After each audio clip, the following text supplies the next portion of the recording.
Today I'm going to show you my attempt at making a trending TikTok DIY project, ghost tea lights. And let's just say it was easy but hard. So first things up is you're going to need something like a modeling clay or air dry clay and something that you can cut it with. So there's palette knife or an actual X-Acto knife and a tool that you can use to poke holes with and mold it with so you can move it around. I'm using this damaged paintbrush. It'll do for what I'm doing. And then you're going to want to find something that you can drape your clay over. I'm using a shot glass and the smudger. And then you're also going to want something that you can roll everything out with. Now, before I show you the success, I want to share with you some of the disasters. So the don't do's of this project. 1, don't wear gloves. I discovered that the clay just sticks to it. 2, don't do it on a silicone mat. It stuck so hard, and I thought the problem was that I needed to use water to make it so it didn't stick. No, that made it so much worse. So much worse. And then it made the clay super sticky and hard to use. So I actually put that away and came back at it the next day. And what I did was I embraced the messy hands. I accepted my hands were going to be dirty. And instead of using the silicone mat, I laid out some parchment paper.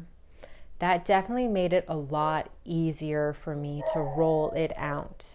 The only thing is my clay was still quite wet from the day prior, so I needed to move the parchment paper around once I rolled it a couple times, just because the dampness affected the parchment paper.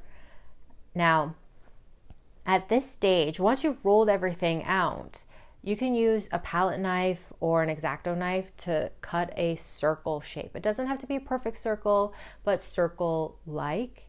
And once you've done that, use some water, but not a lot. Just dab your finger in it and rub the edges of that circle so you have some clean edges, if that is the look you'd like to go for. You can rip the edges to make it look like it's frayed. I did that for one of the ghosts, and it actually looks pretty cool.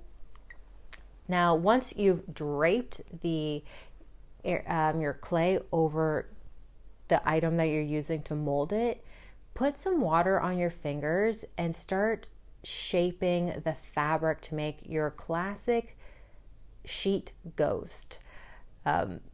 Kids don't really do this anymore, but once upon a time, kids would just poke holes in sheets and be a ghost, right? And so this is what I'm making my tea light modeled off of. Now, once you've done that, you're going to want to get a tool that you're going to use to poke your holes. I'm just poking eye holes. If you'd like, you can poke patterns within your ghosts as well to add extra light holes, like spaces that the light's going to be coming out of. What I did was I dipped the end of the paintbrush into the water to help smooth it once I was actually shaping the hole. It was very helpful in that area, in that aspect of my creative process for creating these. Now, because my clay was extra wet, it took a few more days for it to dry. It should take 24 hours. That's what I experienced with my pieces that I made that were made of the clay that was not still wet from the day prior. But if it's extra wet or damp, it will take some time. And once it's dry, what I'm doing is painting it white, because even though this clay is advertised as white clay, it's not that bright white. And that's what I want to go for my backdrop color. So at this stage, what you guys can do is paint it any color you want. If you're really into pink, paint it pink.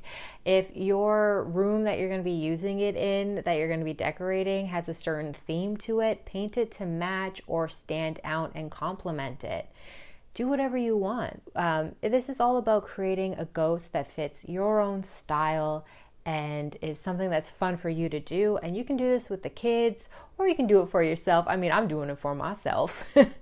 And then every stage that I created this in, required some drying stages. So I did this and then I let it dry, and then I went on to the next stage, which is this one right here, where I am using old Grimtale stories and I'm gonna Mod Podge them onto the ghost to create some interesting creative aspects and elements.